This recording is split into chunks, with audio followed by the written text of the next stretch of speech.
Welcome to Dreamtale Sleep Stories. Tonight's reading is Live from the Red Room. Settle into your bed or sofa and let your shoulders, jaw, and eyelids grow heavy. Inhale slowly, 1, 2, 3, and sigh the air away, allowing the day to fade into quiet dark. With every soft inhale, you invite fresh English phrases. With every gentle exhale, stray thoughts drift farther off. Behind my voice flows a gentle 528 Hz melody, renowned for guiding the mind toward deep relaxation. Keep your eyes closed or follow the captions, whichever feels right. Simply receive the rhythm and resonance of the language. Deep in rest, tonight's phrases will take root like seeds, ready to bloom into stronger English skills with the morning light. When you feel settled, hold that unhurried breath and allow yourself to drift into the tale. Live from the Red Room begins now, and when the story's final line has faded, the music will linger a little longer, carrying you gently deeper into sleep.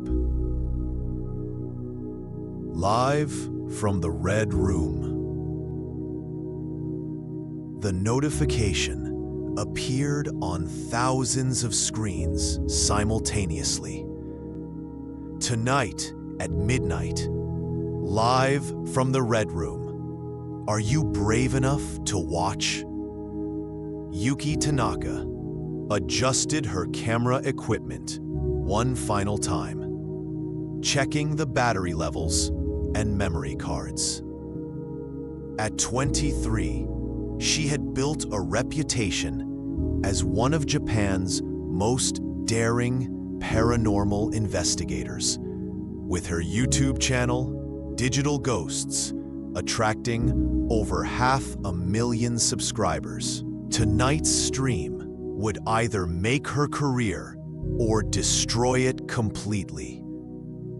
Are you absolutely certain about this? Asked Kenji, her childhood friend and technical assistant. His hands trembled slightly as he packed the portable Wi-Fi router and backup batteries. The stories about this place, they're not like the usual urban legends. Yuki's co-host, Masa, laughed nervously while testing his microphone. That's exactly why we're doing this. The Red Room is the holy grail of Japanese internet mysteries. No one has successfully documented it. The legend of the Red Room had circulated online for years. According to the stories, it was a hidden chamber in an abandoned hospital in the mountains outside Nagano, where unspeakable medical experiments had been conducted during World War II. Those who entered the room reportedly experienced visions so terrifying that they either disappeared entirely or emerged completely insane. Remember the rules, Yuki said, reviewing their plan one last time. We stream everything live. No editing, no delays. Our viewers will see exactly what we see. The fourth member of their team, Rika, looked up from her laptop, where she was monitoring their social media feeds. The chat is going crazy already. 10,000 people waiting in the stream lobby. As they loaded their equipment into the van, Yuki thought about how this investigation differed from their previous ones. Usually, they debunked supposed hauntings, revealing logical explanations for mysterious phenomena. But the Red Room felt different. Every person who had attempted to investigate it had either vanished or refused to speak about their experience. The drive to the abandoned Yamamoto Hospital took 3 hours. The building had been closed since 1987, following a series of unexplained deaths among the staff. Local authorities had sealed the entrances, but urban explorers had found ways inside over the years. "This is it," Kenji announced, as their headlights illuminated the crumbling facade. The hospital looked like a wound in the darkness, its broken windows resembling dead eyes. They parked behind a cluster of trees and began setting up their equipment. Yuki wore a head-mounted camera, while Masa carried a professional-grade video camera with night vision capabilities. Kenji managed the technical aspects, ensuring their signal remained strong, while Rika stayed in the van to moderate the live chat and maintain communication.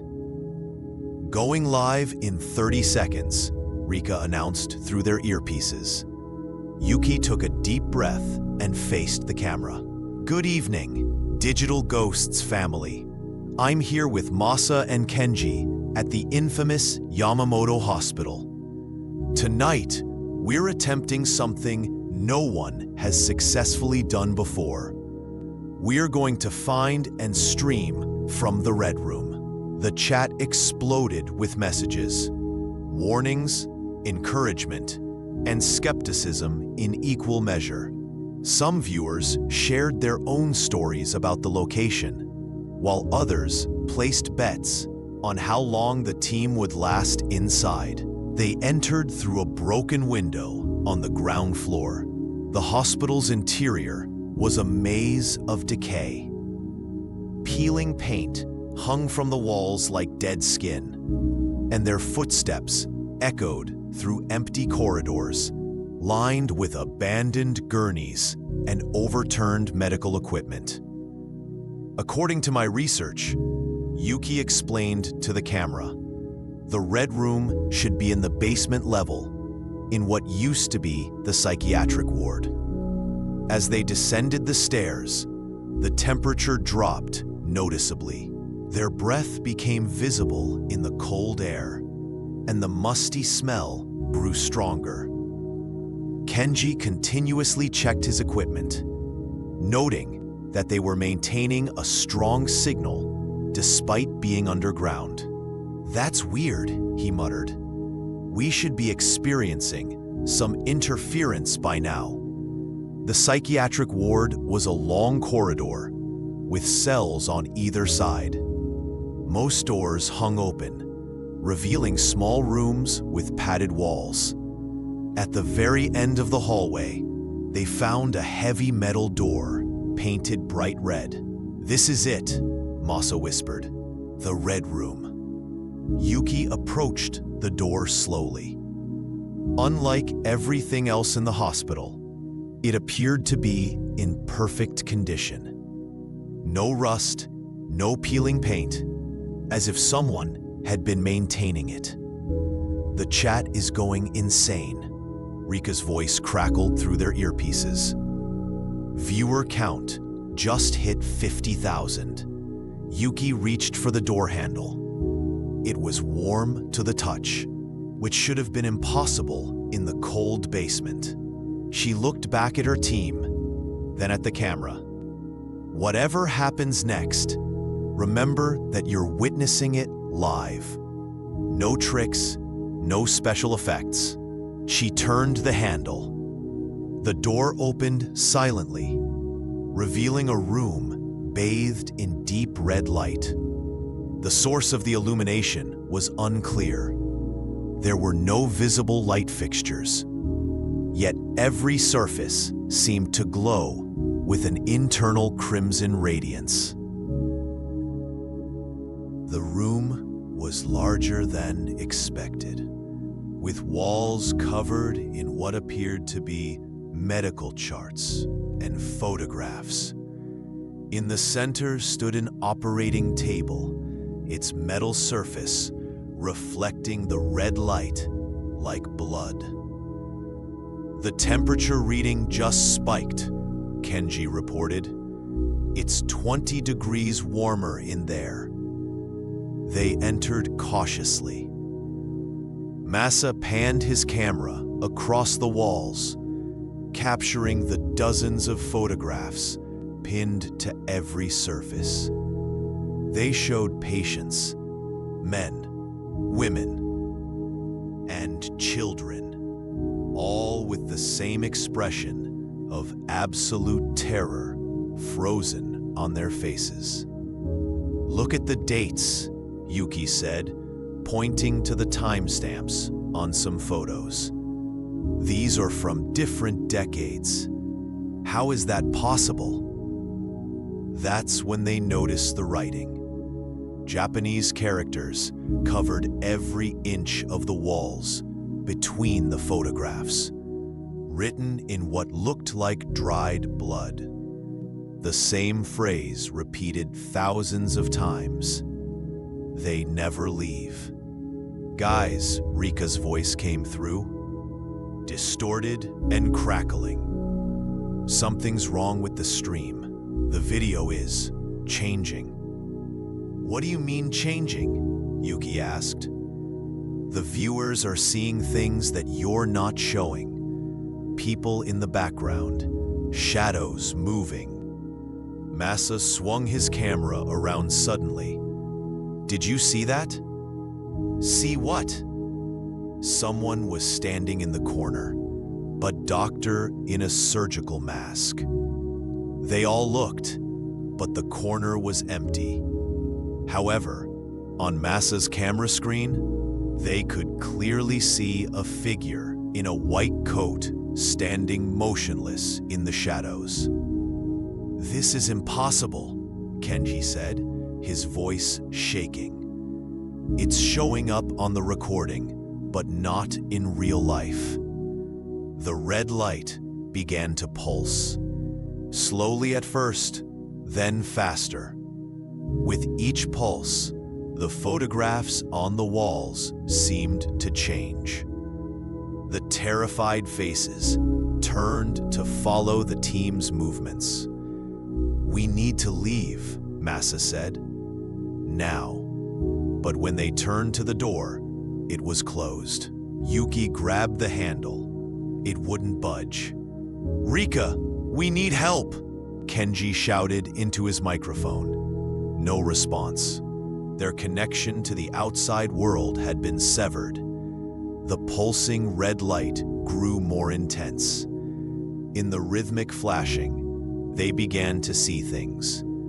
Figures in surgical attire, moving around the operating table. Patients struggling against restraints. Procedures too horrible to comprehend. It's showing us the past, Yuki realized. This is what happened here.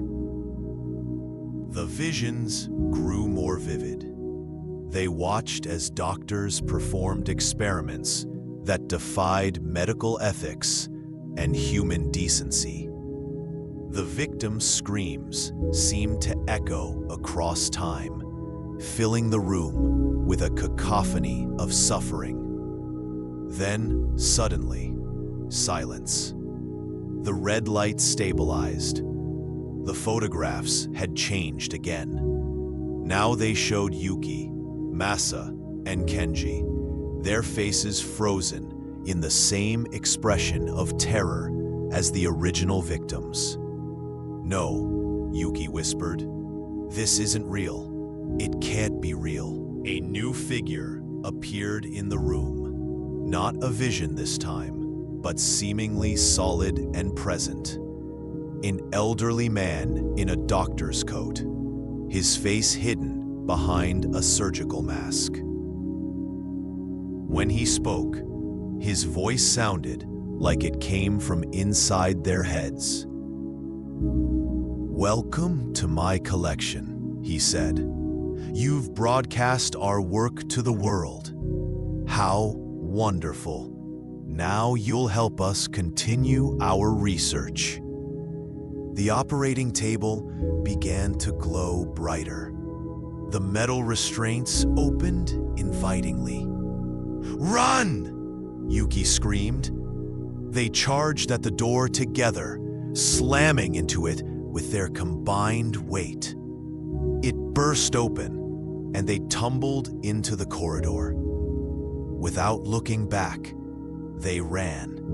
Through the psychiatric ward, up the stairs, through the twisted corridors of the hospital. Behind them, they could hear footsteps, not just one set, but dozens, as if an entire medical staff was pursuing them.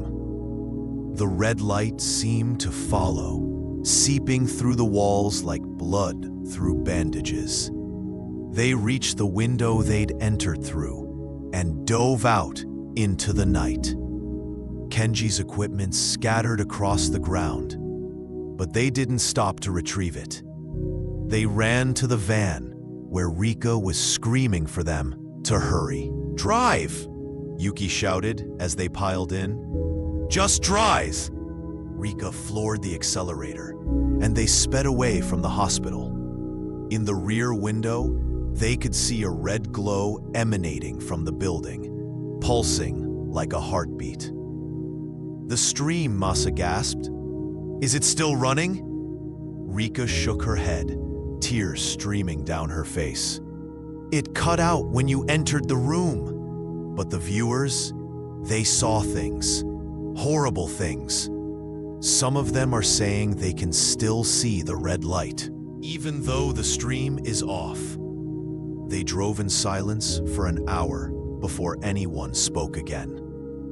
"We can never go back," Kenji said finally, "and we can never tell anyone what really happened." "The footage?" Yuki asked. "What happened to the footage?"